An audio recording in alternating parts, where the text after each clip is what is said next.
My colleague Kevin and I have created something that we're calling professional renewal circles.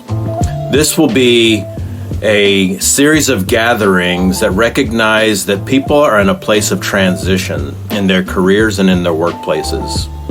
Some folks are making the decision today whether to stay, rather to be a part of the solution, a culture keeper that's going to do work as if that's the epic scene that they are in and that they must make the next moves as protagonists, not waiting for someone else, but they're going to add value.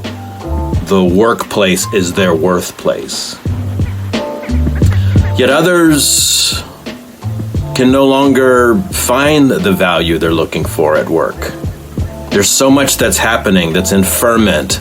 The remote revolt, the great resignation, the quiet quitting movement, and then the quiet firing movement that has followed. And any one of today's headlines make clear that firing is not so quiet anymore, that there's just thousands and thousands of people being laid off. Work, the workplace, what people can expect from work is in a toss-up zone.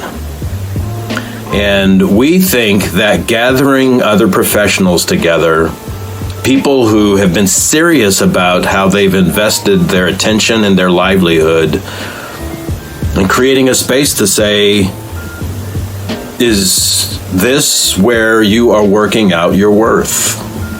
Or do you find that you're working it out when you're making a fine piece of furniture in a garage quietly alone on the weekend? Or are you working it out when you are at the soccer line as your kids are working up and down the pitch and you're making it about being a good mother, a good dad, by being present? Where are your worth places? Where is worth taking you? Some, it's leading away from the attention from the workplace. They're looking for something new. They are ready to launch something that they've often dreamed about.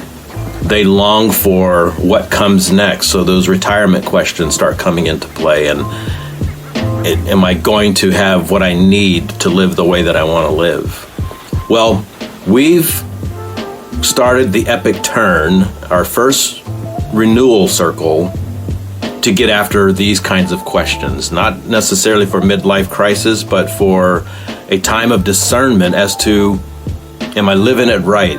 Am I a good steward of the decade that I'm in and the decades that are ahead?